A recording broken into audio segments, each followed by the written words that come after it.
What's up, everybody?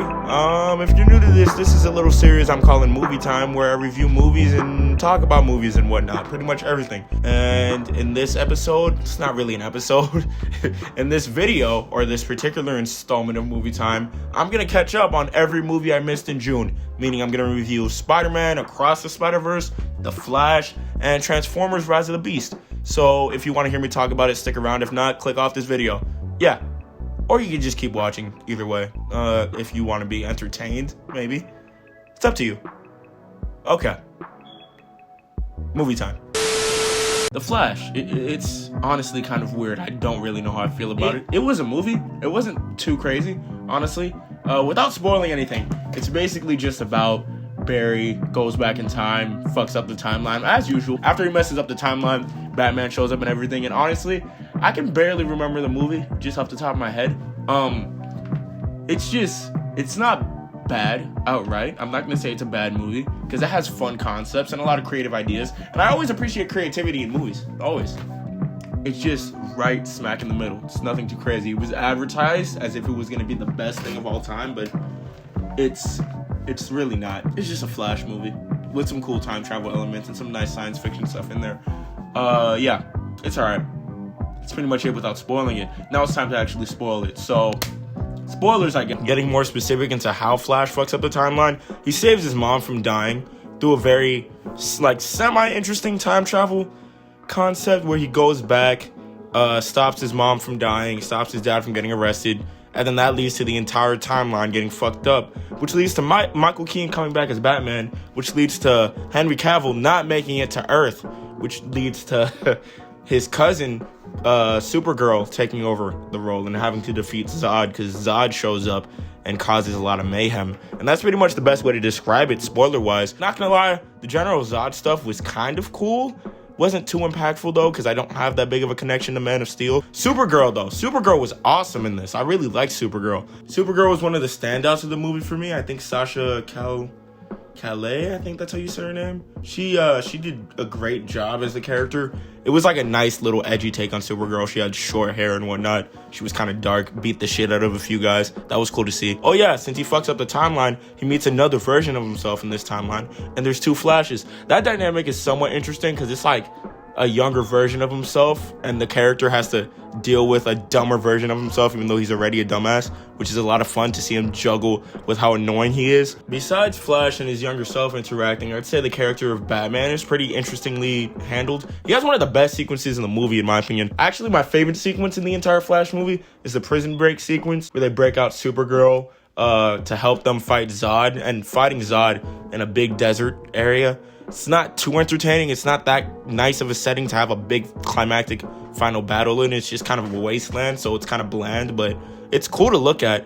It's just not that unique, if you get my point on that, you know what I mean? So yeah, to wrap that up, I'd say my favorite sequences of this film, spoiler-wise, are the prison break sequence where they break out Supergirl, and Supergirl is really badass, really great. Oh yeah, but she dies, so I mean, that's fun, I guess. The whole timeline kind of dies. So like Michael Keaton dies, Supergirl dies, and the idea of Flash going back in time to save them multiple times is a lot of fun to see. But the Flash overall uses his concepts in a very interesting way. I think Ezra Miller is okay.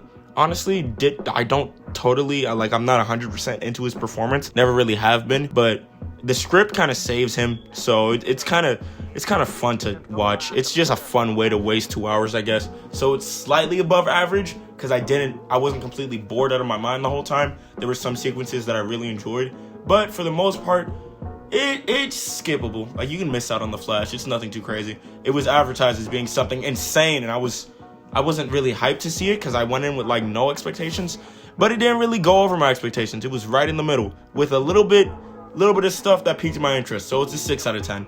Light 6 out of 10 for the Flash. Transformers: Rise of the Beast.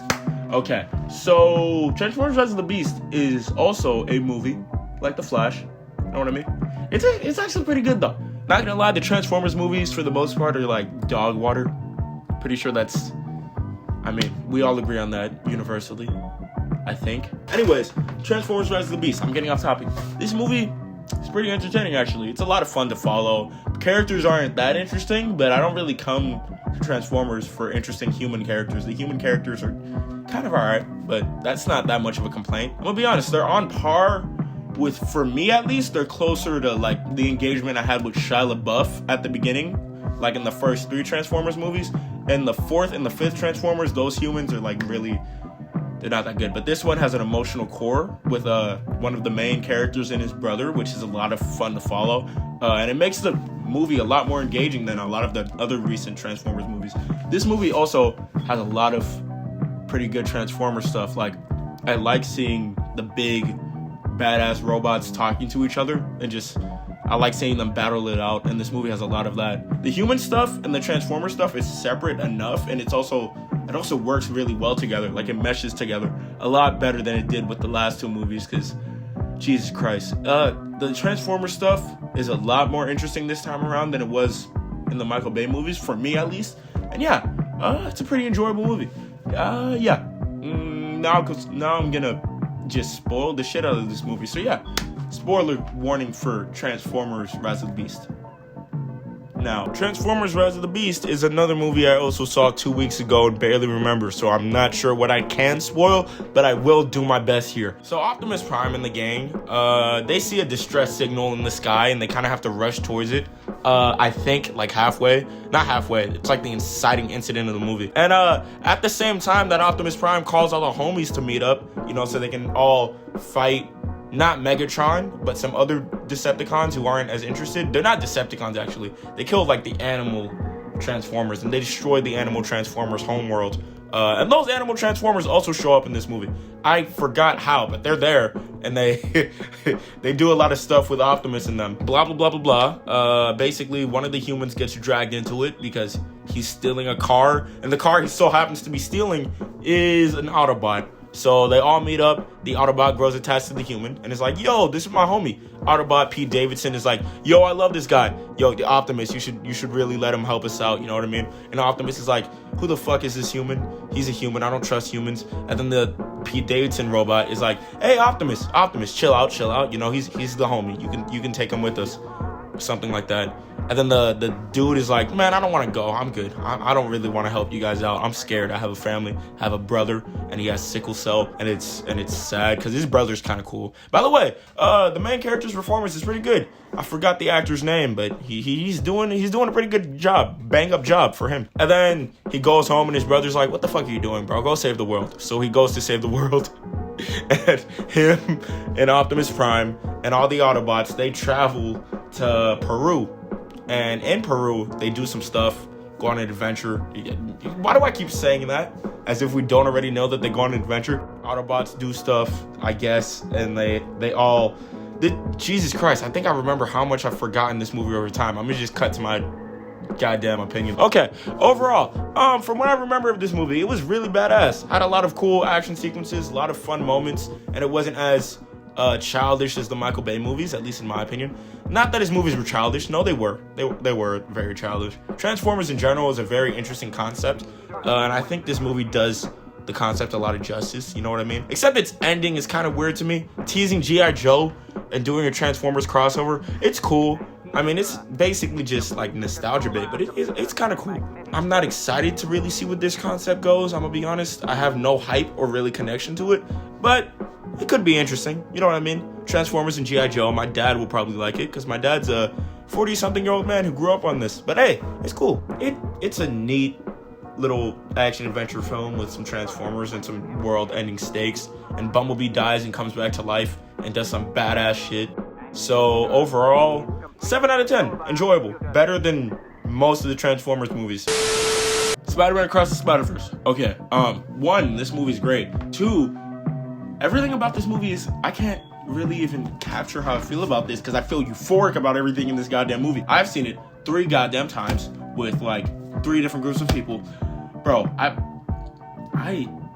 can't put my thoughts of this movie into words. I just straight up adore this movie. One thing I love about this movie is how it takes themes from the first one and evolves them in such an interesting way. For example, in the first one, the first one is all about Miles learning to become Spider-Man. And in this one, Screw it, I'm just gonna spoil it before I get into the heavy spoil section. Yeah, spoiler warning right here. In the first one, Miles is learning how to become Spider-Man, and in this one, he learns that he's not supposed to be Spider-Man and that he's an anomaly, which is, it was clearly hinted at in the first one, but the way they explore that and the development of that theme specifically to me was like fucking mind-blowing, and it was just a really good piece of writing. Miles, great goddamn character. We knew that from the first one. The first movie, one, kind of blew my mind. Actually, no, I have a funny story about when I first saw the first movie, okay. When I first saw Spider-Man Into the Spider-Verse, I was 13. It was like my 13th birthday. I had fallen into a freezing cold pool a few hours before I saw the movie. And when I fell into the pool, my tailbone hit the side of the pool, right? I'm going to sketch this out, so it's going to look kind of funny. Once my tailbone hit the concrete, it was bruised for like 2 weeks. So every time I sat down in that theater, because I had a showtime like planned before them, every time I sat in my chair in that theater, it felt like someone was shoving a rock up my ass, bro. Like, seriously, I had to adjust myself multiple times throughout the showing. I was looking like this 90% of the time watching Spider-Man Into the Spider-Verse. I was shifting in my seat like I had fucking, I don't know. It looked funny. It wasn't a fun time though. So I didn't really like the movie because of that experience. And then I realized it was stupid because I rewatched the movie a few months later and it was amazing. I mean, everybody knows it's amazing though. Without spoiling too much though, because back to non-spoilers. This is a non-spoiler segment after all. Yeah, Spider-Man Across the Spider-Verse does really cool stuff with his characters. It's a really great goddamn movie. And it's an amazing movie. It's literally one of the best superhero movies I've seen this year, along with Guardians of the Galaxy 3.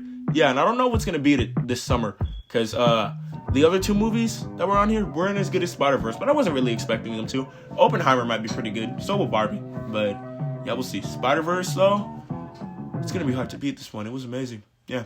I've been waiting to talk about this movie for a while. I haven't stopped thinking about it since I've seen it 3 times. Basically, to roughly sum up what happens in this movie, Miles Morales goes through a lot, Gwen Stacy goes through a lot, but it opens up with Gwen in her dimension, which is a really nice change of pace, which I really enjoyed. Vulture, for some other dimension, just randomly shows up, like a Renaissance version of Vulture shows up. Gwen stops him. Spider-Man 2099 shows up to get rid of the anomaly because it's an other universe version of Vulture. During that, Gwen's dad shows up with a gun because Gwen's dad is the captain of the police, Captain Stacy. And he's like, hey, what are you doing, Gwen? Oh my God, Gwen, you're Spider-Woman? And Gwen's like, I'm sorry, Dad. And then it's like teary because Gwen's dad thinks that Gwen killed Peter Parker, who in this universe was the Lizard. And then after that, Spider-Man 2099 throws a little grenade at Gwen's dad and traps him in some futuristic cage. And Gwen's dad is like, Gwen, what are you doing? And then Gwen's like, can I go with you guys? I don't want to stay here. Spider-Man 2099 is reluctant, but he's like, okay, fine, join us, man. You're good. And then we find out later in the movie, the reason why he was reluctant is because, I'll get to that. Give me a sec. After that, we cut to Miles, who's been Spider-Man for like a year at this point. He's like 15. He's a little buff. He's been hitting the gym, you know. Miles could probably whoop your ass. I mean, he's Spider-Man, so he could probably beat all of our asses. That's not that big of a deal. Anyways, yeah, he stops the Spot, who at the beginning of the movie, Spot feels like just some random one-off villain who is gonna get his ass beat and never come back. But no, Spot becomes really intimidating, and that's a really, really great part of the movie for me. After Spot causes a lot of trouble in Miles' home dimension, he has to not follow Spot, but like he has to beat Spot's ass. He messes up a lot of stuff with his parents, kind of strains his relationship with his parents in order to beat Spot, low-key, because Spot just disappears for a few minutes, and then Spot goes in a Lego dimension, and that's a cool little one-off scene. That's not that important, though. That's just something I liked. Spot teleports to a new dimension. They have to track them down. They go to Spider-Man India's dimension, and Miles follows, even though he's not supposed to.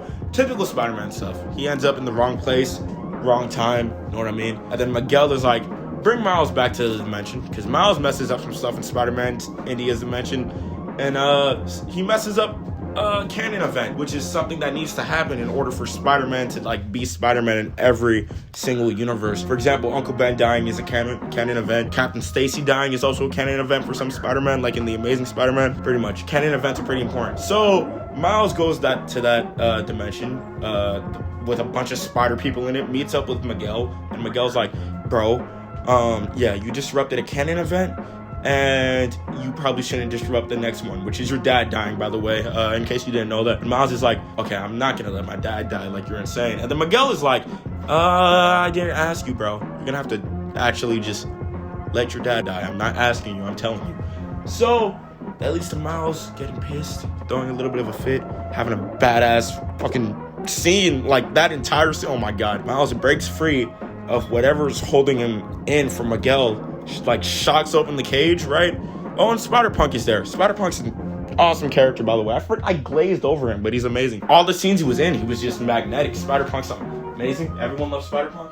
But no, yeah, Miles breaks free from Miguel's capture, or somewhat capture, gets chased by like every spider person in existence, which I just now realize, after thinking about it a little bit, setting on it, I don't think every single spider person would be against Miles, but I think that's probably going to be dealt with in the next movie. And then he gets stomped out by fucking Miguel, who like choke slams him. And then Miguel's like, oh, you're a mistake, bro. You're an anomaly. You weren't supposed to exist. There's another dimension without a Spider-Man because, fun fact, the spider that bit you is from another dimension. It's not for you. It's for someone else. Meaning that Miles isn't really supposed to be Spider-Man, which is a great goddamn commentary on his character existing in general, because when the character of Miles Morales was created, a lot of backlash happened, because a lot of people were like, oh, why is there all of a sudden a new version of Spider-Man for like diversity's sakes and whatnot. Comic book fans are a little bit weird sometimes. But yeah, no, that whole scene was amazing, because Miles is like, everyone's telling me how my story's supposed to go, but nah, I'm gonna do my own thing, bro. That moment, oh god, I think we all loved it. Anyways, yeah, Miles does that, goes back to his home dimension, what he thinks is his home dimension, and then he's caught by himself in his dimension, because the spider that bit him isn't from his dimension, so he's set to a random other dimension that's not where he's from, where Spider-Man doesn't exist, and where he is the goddamn Prowler. And then the movie just ends. Yeah. And like, cliffhanger endings don't really get to me, because I'm so used to comic book storytelling and I'm used to be continued endings. So it's just fun to me to see where it's going to go in the future. So I'm really excited to see what's going to happen with this trilogy going forward. This movie was extremely engaging, hence why I remembered everything that happened for the most part, and am able to tell you everything that happened, because this movie, it's wonderful. Honestly, I'm kind of floored by it. I've seen it 3 times now, and I'm 100% going to pick it up on Blu-ray whenever it drops. So, obviously, no brainer, 2 out of 10. No, I'm kidding, 10 out of 10, obviously. 10 out of 10. Alright, time for an outro. So, if you enjoyed this video, consider watching more of my YouTube videos, I guess, if you wanted to. Maybe short films I've done too. That'd be cool if you want. It's up to you. More movie reviews will definitely be out for the rest of the summer. I don't plan on missing any other movie that's going to drop this year. Hopefully, if I'm consistent enough. So yeah, we'll see. If you're looking forward to that, subscribe if you want, like if you want, do whatever you want to if you want to. I'm not forcing you to do anything. Also, you could add my Letterboxd if you ever wanted to see a movie review that I post immediately after I finish a movie. Literally, while the credits are rolling on a movie, I usually post a Letterboxd. So you could do those things or do none of those things and just chill here with me in this outro. Have a good day or good night or whatever you're doing. Just have a good one, bro. See ya.